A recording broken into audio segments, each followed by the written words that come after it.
Hi everyone, my name is Jenny and welcome back to my creative space.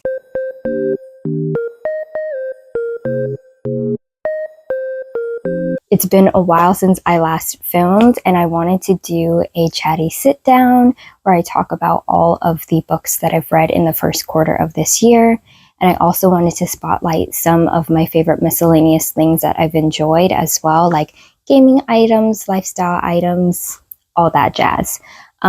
It might be a long one, so if you want to grab a snack, a drink, and just have me play in the background, listen to me chat, that would be great. And if I ever look down, I am referencing my story graph to see all the books that I've read, so we can chat about it.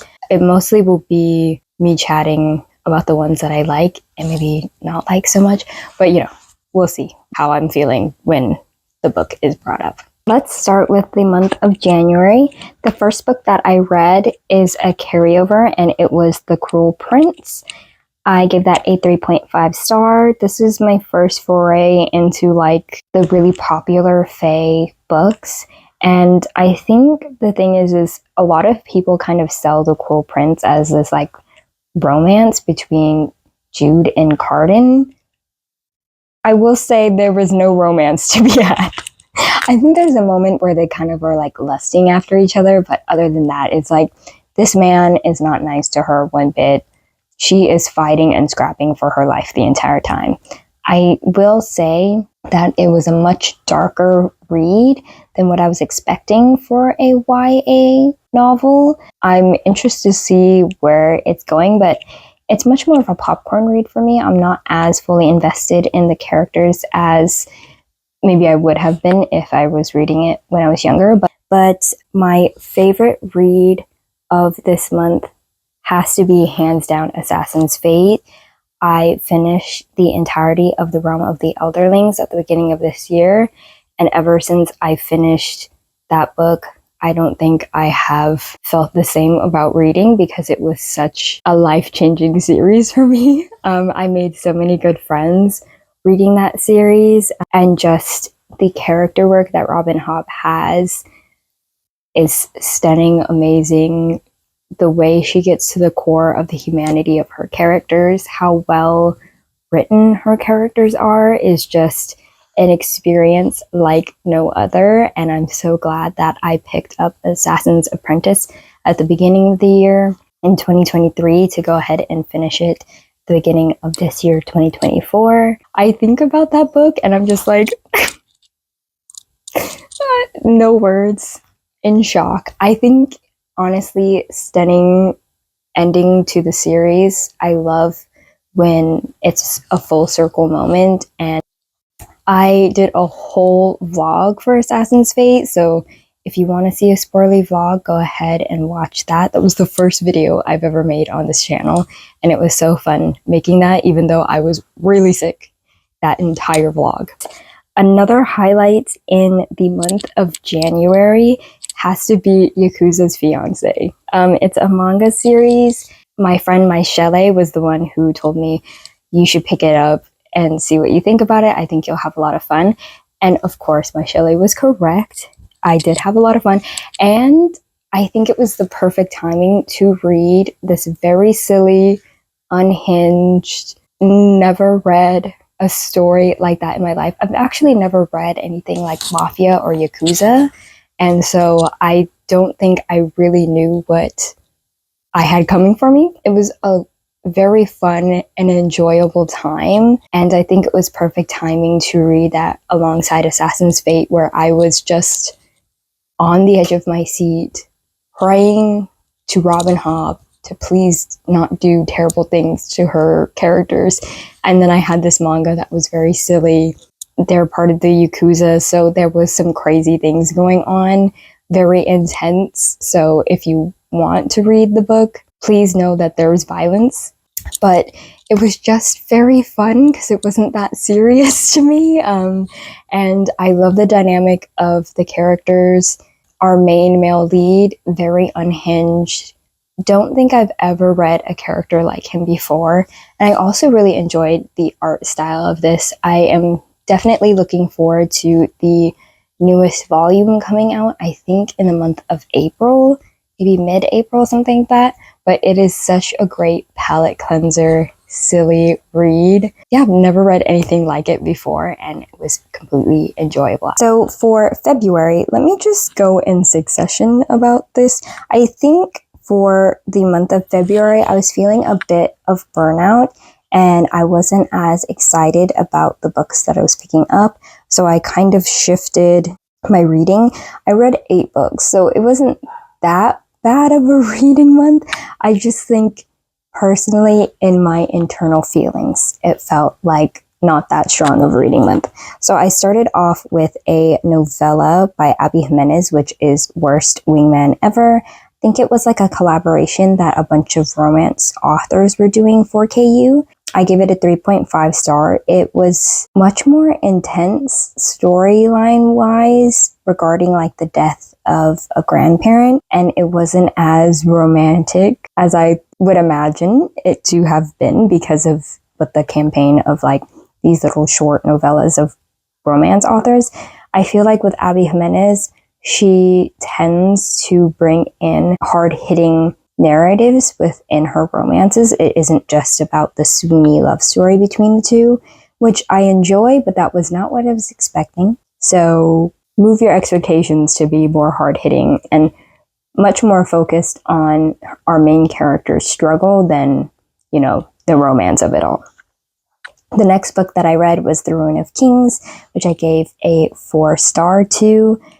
This book, talk about a story where you are just jumped or you are dropped into a narrative and you're just figuring it out. I didn't give it a full 5 stars because I was quite confused. There was a point in the story where it was just reveal after reveal after reveal after reveal. And I was just like, whoa, Jen, I don't even know who is who anymore because you're revealing them as this and then that. And I'm like, wait, after like the 5th reveal, I'm like, is this person that person? Or was that person actually this person? And it turns out they're all the same person. But then I'm like, wait, let me go take some notes because I can't remember. I was having real pea brain energy, but it was very interesting.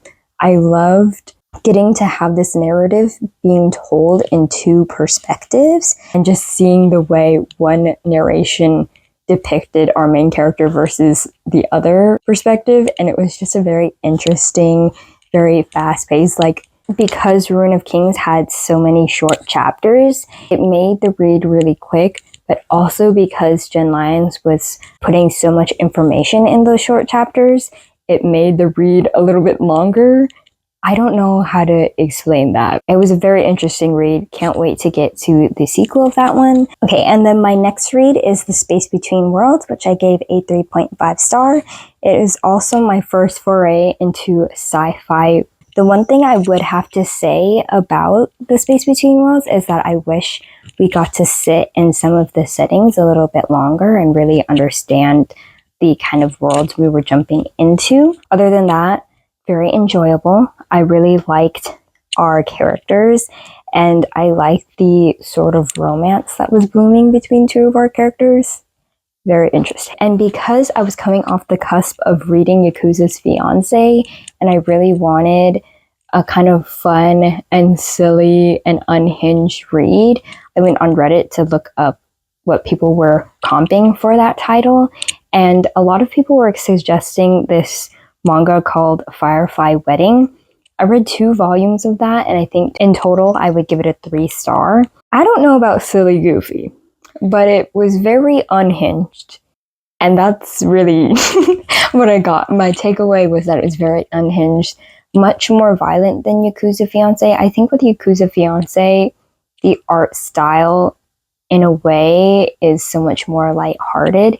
Even when we get to more intense scenes, like that shift isn't so sudden. With Firefly Wedding, there were moments when like it just immediately got intensely dark, and the shift in art style when it depicts that was like, I was fighting for my life reading that manga. And so I read volume 2 to see like if maybe the story, you know, lightened up a little bit. It didn't. I don't know if I'll continue with it because it truly is really intense, and like the plot and narrative, because it's more historical, I think just the weight of what could become of our main female lead was just so intense and anxiety inducing that I'm like, the storyline and the narrative, very interesting, very compelling, and that's why I gave it a 3-star, but it almost leans horror. And when I went on Reddit to get a comp, I was thinking silly and fun, not horrifying. But, you know, I think the mangaka told the story well. Like, they clearly had a direction and I was misdirected. So I don't want to give it a low rating because I was expecting something silly and goofy. And the author was like, no, actually, this is very intense. The next read that I had was a graphic novel called Apothecary Diaries. I really enjoyed the art style and the different characters that we had. Like, each chapter we were following a different woman from this friend group. The one thing I will say is that I wished that we were getting more in depth with a few of the character plots.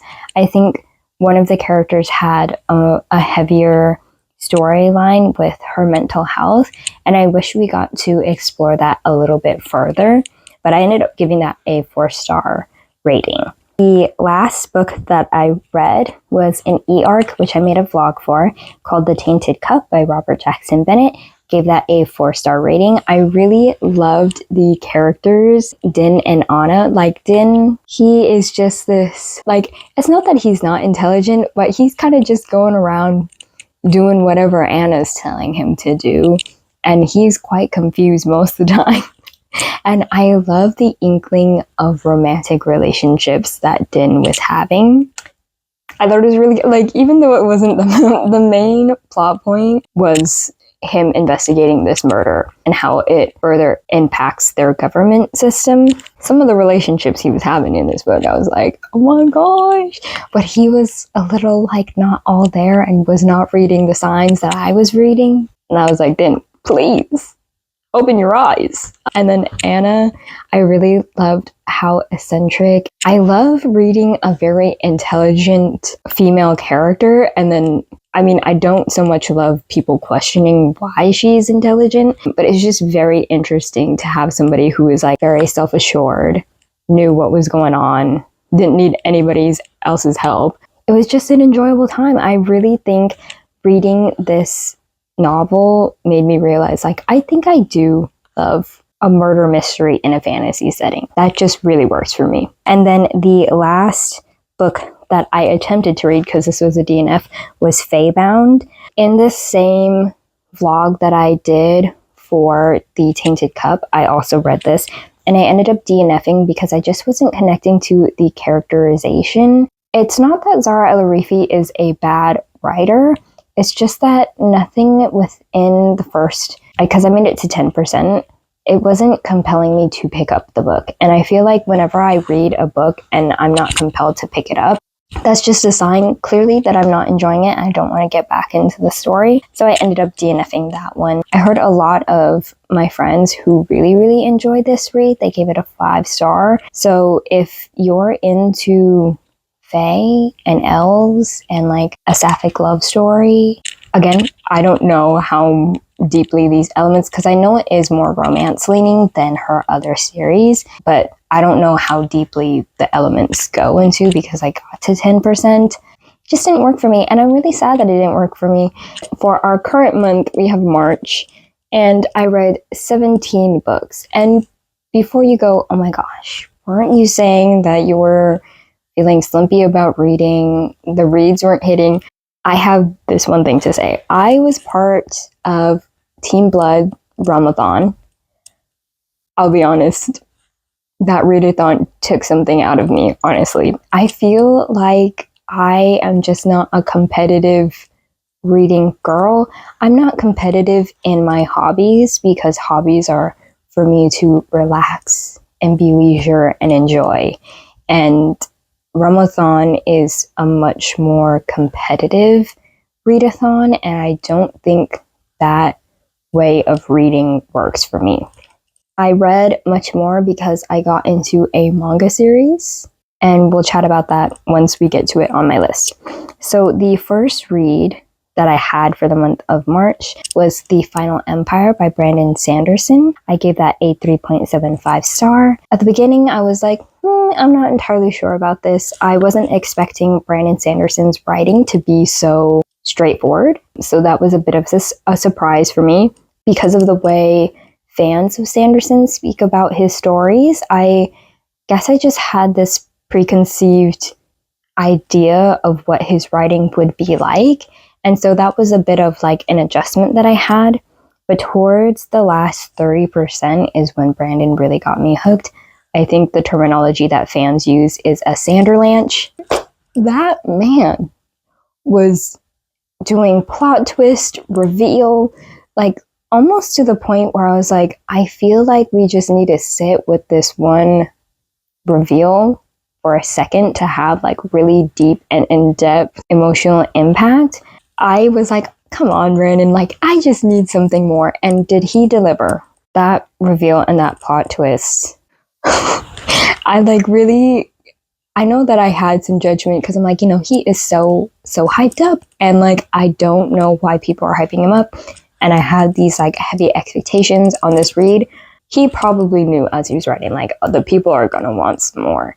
And he did deliver a plot twist that I was really shocked about, because I don't think I've ever read a fantasy book where an author made the specific choice that Brandon made. If you've read The Final Empire, I'm pretty sure you know the exact character I am speaking of and what happens to them at the 30% mark. Yeah, color me surprised. Brandon, I will give you your points for that. The next read that I had was The Lies of a Jongo, which I gave a 5-star rating. This is a novella that my friend Michelle recommended to me. The main character in this, I believe we start off with him almost turning 13, and Tutu is just my little baby. Like, I loved following him on his little quest that he had and just seeing him grow, and the sort of thematics that were covered in this novella. I think the author did such a good job with making this world so vivid within, it's less than 90 pages, and so to have the world be so rich and dynamic, and even the side characters that he later brings on into the narrative, I think was just so well done, and to be so compelled. Like, within the first 5 pages, I was very gripped, and I really wanted to know what would happen to our young hero Tutu, and that just had to be a 5-star. Like, the fact that I was so into the read, and it was such a short read, but it felt so full, it only deserved a 5-star, really, truly. The next read that I had was The Trials of Empire, which is the final book in The Empire of the Wolf by Richard Swan. This book was a 5-star, first off. I really enjoy, obviously, because I've read all 3 of the books in the series, but I enjoy this sort of murder mystery plot that was planted within the first book, and then how it comes full circle at the end of this finale. I just think following the character Helena and her perspective of the Justice von Wald and how that shifted and changed throughout the 3 series was just an interesting and I think well done exploration of like how we as people view those in power and who are seen as great and like above, how we kind of change our perspective once we really get to know who those people are. In the beginning of the series, Helena has this very idealized opinion of Justice von Wald, and to see how that shifts as she gets to know von Wald more personally and also as his cleric. I think it was an interesting exploration of how we view people within a position of power. And I also loved the sort of female mentorship that was put out in this last book, and just to see how many relationships of these women that Helena had in her life that I think she wasn't so aware of in the beginning, and to see how that develops her character and how she makes the choices and decisions that she ends up making at the end of the novel. I think that impact of those relationships were so well done, and I really enjoyed that dynamic. I don't want to say too much, obviously, about that, since it is the finale of a series, but I think if you do enjoy a narrative of someone who is speaking about a part of their life from the future, or like present, and they're talking about back then, I think you would really enjoy narrative structure of The Empire of the Wolf. And we are following the cleric of a very well-known justice within this world. She foreshadows things in her telling, but it isn't foreshadowing in a really annoying way where it's like, okay, just tell us what's going on. It's just like, oh, like now that I think about it, as I was older, I felt like I was very naive in this sense, and yada yada. I think really well done.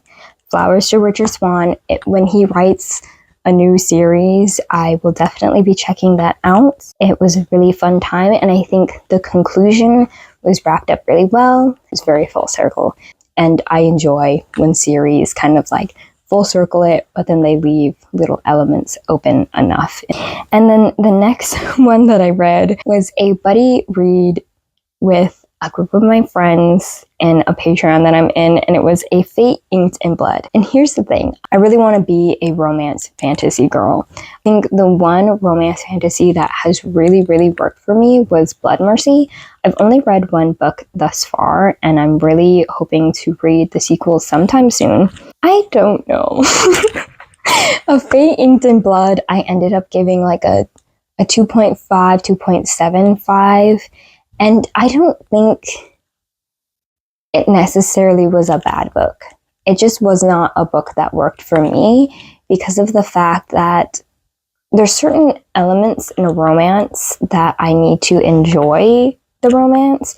And one of them is kind of like a slow burn where we are getting to know both characters separately, knowing their qualities of why the two would work. I feel like in this narrative, I didn't really get to see why the two characters liked each other, besides both of them thinking each other were really attractive. I will say at the very beginning of the novel, I really did enjoy it. I was like, oh, we're getting just straight to the point. She sees him in the river and she was like, damn, that is the hottest man I have ever seen. Like, he is so hot, they had to drag him out of hell. That was how handsome he was. Like, okay, I love when someone is very honest about their attraction to someone else. But there were certain plot points where I was like, your life is in danger. And she is thinking about, I would climb that man like a tree. And I was like, scandalized? I wasn't. But shocked? A little. Because usually when, personally, I were in a life-threatening situation, I would not be thinking romantically about somebody. But, you know, to each their own. Everybody's attraction is different. I will say that the story narrative was really interesting, and that's why I was interested in reading the book and picking it up. But evidently, it did not work for me because... just because the two characters were just really wanting to climb the tree, if so to speak. And it was a lot. It was a lot. It was a lot. The next book that I read is actually 11 volumes of probably one of my favorite anime manga series of the year, the Apothecary Diaries. Like, talk about a narrative that is written for me. All the plot points, all the elements, all the characterizations is very much 10 out of 10. All points executed correctly. It's just a narrative that really, really works for me. Ended up watching the anime when they had like 23 episodes out, and then I binged that in a whole weekend. Loved the story, and so I picked up the manga for the 48-hour readathon for Rumathon. In total, I would say definitely a 5-star series for me. Again, as I said, it hits all the points that I love in a story, and I really like a historical setting. I really love a female main lead who is intelligent, isn't so easily pushed to believe one thing or the other. Like, she is very open-minded with knowing different plot points, and like there are moments in the story where our main character Mao Mao, she has this gut feeling about something or an assumption about someone, and she kind of reels it back and she's like, well, I'm not going to just make the assumption because these few points that I've gathered leads to this. That might not be true, and I need to kind of open up my viewpoint and think. I need to think more open-mindedly in order to really get to the point of what I'm trying to figure out. There is a slight romance in here that is incredibly slow burn. Like, nothing really has happened between the two romantic leads, but I'm like, I love it. I love when it's slow burn like that, and I love the way the illustration is done to depict the sort of yearning that the character has for one of the others. Mao Mao, that's my girl. I love her. I love the female friendships and like mentorship that is in this novel, because there are so many women that are involved in the palace that Mao Mao works at. And even within the where she was raised, there is a lot of women that are in Mao Mao's life, and I love to see the sort of relationships that she has with women. And like, this isn't a narrative where like people are like really catty with each other. She is able to have friendship with so many different people, and if not friendship, she has a very respectful and understanding point of view of these people in the story, and I really enjoy that. Please pick up the Apothecary Diaries. If not in the manga, there's also a light novel, and if not in the light novel, there's also an anime. So 3 for the pickin'. And then the next book that I read, which was also for that 48-hour readathon, I read The Well of Ascension. I ended up giving that a 4-star. I enjoyed the kind of character exploration that went on in this book. And the reason why this one got a 4-star for me is because we got to follow more in depth of a character that I really enjoyed, Sazed. He is my favorite character in the whole crew, and so I really enjoyed and was quite surprised that we got so much more of his perspective in this novel, and that's why it got a 4-star for me. And then the last book that I read for the month of March is The City of Brass, and this was a book, again, recommended by my friend Michelle. She loves this series, and I've had quite high expectations of this series because of how much she loves it. And if I didn't like this book, she was going to disown me. So, high expectations and fearful expectations. But I really enjoyed The City of Brass. It was a 4-star read for me. I think towards the 50% was when I was really getting into the narrative. I think at the beginning, it was much more of a travel narrative, and I wasn't expecting so much of that to be present within the first 50% of the book. I thought we would be at the City of Brass within maybe like 30% mark, and so I was like, okay, this is going a little bit slow. And it wasn't that I was not enjoying the narrative, but I think with other fantasy novels that I've read, I just expected that kind of journey to be shortened a little bit. But whew, the last 20%, I was like, our main character Nari is really going through it. Like, she has no idea how much she is gonna go through it. And I was like, honestly, at like the last 10% as I was reading, I sat up straighter and I was like, whoa, is she gonna be okay? No, the answer is no, she's not. I really enjoyed the perspective of like having this woman who's very naive, and we get to learn the world through that aspect, and then also through her friendship between Ali and Dara, and like they have very differing opinions and perspectives. And so during that half of the narrative, I was sitting there listening and just being like, who do I believe? I don't know if I can believe Nari fully because she doesn't really know that much within the current world that she's brought into. And then Nara's character has this really long history of knowledge of war and whatnot. And so I'm like, he obviously has a very biased opinion. And then there's Prince Ali, who obviously has a really biased opinion because of how he was raised and his perspective about the people within the land that he is a prince of. So I was just like very along for the ride, but the reveals at the end were quite shocking to me, I will say. And I'm really excited to read the sequel for this because everybody says, yeah, The Kingdom of Copper is that book. And I am definitely a second book kind of girl, so I am excited to see where that goes.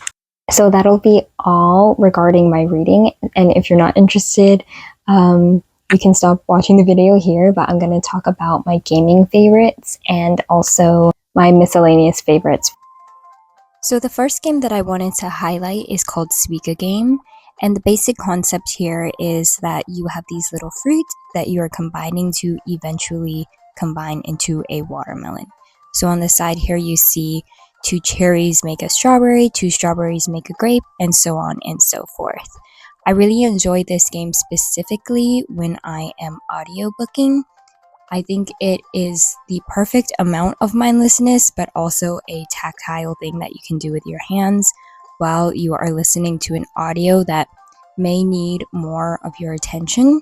And it seems like such a simple game, but you will be surprised at how many hours you will log. It is one of the most addicting games that I've ever played, where like I lose the round, and basically the way you lose is when the fruit overfill the box. I find myself so many times going like, okay, just one more game, one more round, and then I'll get up and do whatever. Or like one more round and I'll go to bed. And I just continue playing over and over again because it is just so addicting. But it is just so perfect, the rhythm of the game, while I'm audiobooking, because it's just not distracting. It's like the right amount of activity while I'm audiobooking. The next game I'm highlighting is Tears of the Kingdom. This one was my favorite game of 2023, and the reason why I'm highlighting it here is that I've recently re-picked it up to kind of finish off all the side quests that I had activated and I didn't complete on the first time that they were activated. Have I fought Ganon? No. I've watched my brother fight Ganon, and I don't think I'm ready for that. But what I really enjoy about Tears of the Kingdom is the multi-layers of the game. There's obviously the main side quest of fighting Ganon that you can work towards, but there's also these little side quests that you can do for characters that you meet along the way. There are shrines that you can also activate, and those are like small encased puzzles within the world. And even smaller puzzles is finding Korok seeds. And so I find like this is a really great game for me to play when I need a little bit more interaction while I'm audiobooking. And also Tears of the Kingdom / Breath of the Wild. This was the game that I played a lot when I was listening to Realm of the Elderlings. So it has a very nostalgic place in my heart. And I definitely love this game. I love the open world concept. I love the visuals. I love the music. It's just 10 out of 10 perfect game for me. Next game highlighted, and the last game that I have on this list, is Princess Peach Showtime. This is a new acquisition for me, and it is so fun. The basic concept is that Princess Peach is in this theater when the villain comes and takes over the theater, and Princess Peach has to go into each of these levels where she becomes a new character and she works her way through each of these levels. I love the animation of the sort of 2D cardboard cutout stage design concept, and there's moments in the level where the lighting changes and it's very much a theater performance. I really enjoy the animation of this. I enjoy the creativity of music, lighting, even this specific clip here. Ninja Peach is probably one of my favorite Peaches that I have played thus far, and I enjoy the elements of when she's going through grass, she has these little leaf things that are in front of her face to, in a sense, camouflage herself. And I just think that this game has so much whimsy and so much design and thought towards it. I think the gameplay is quite easy to pick up on. It's not too stressful. I mean, there are moments where obviously you are fighting enemies and such, but it isn't so intense where I'm stressed out. Every single level that I've played, I've just been taking my time walking through and seeing all the design concepts of the stage, and I think it's just so beautifully done. And then next up on this highlight is my favorite show of the quarter, which was the Apothecary Diaries. This was the show that pushed me to read all those manga volumes in March. I don't think there's much else that I need to say, but I just wanted to show you the visuals. I mean, look at how stunning and beautiful it is. Please pick up the season, complete it, come back to this video, comment, and we can chat about it. The next item is a lip balm from Topicals. I love the brand Topicals. I love their packaging, their design, just the overall concept of their brand is amazing. I've tried 2 of their products before and really enjoyed my user experience. This balm is so amazing. It's not super tacky. I love the applicator on there. It's a silicone tip, so it's very cushiony on the lip, and I feel like I had tested it overnight and the balm has moisturized my lip. It doesn't feel like something that's sitting on top of your lip, rather something that moisturizes. If you're looking for a new lip balm, please pick up Topicals. They're an amazing brand. Love everything they do. 10 out of 10 would recommend. Next is this tote from LL Bean that I got embroidered to say beloved. If you know, you know. It's a reference from Realm of the Elderlings, but I wanted to have like a subtle Realm of the Elderlings merch, but I've also wanted to get this tote bag because I'm quite petite and I feel like the average tote bag size sometimes swallows me up, and this one they had a smaller size, so I got this in small with long straps, and I think it's the perfect going out kind of tote, and I love how structured it is as well, and it's waterproof. So if you've been looking at LL Bean tote bag, I say it's a great investment, and it's really not that expensive. It's pretty affordable. Next, I have this commission piece from Soft Goods Studio. I've been following Emily's work since 2020 when my best friend sent me this engraved character signet ring of this person's family's last name, and I just have been following her work since then. I love her brand ethos, the creativity, and the sentiment that she has in each of her pieces. And so I wanted to commission this pinky ring inspired by the ring from Howl's Moving Castle.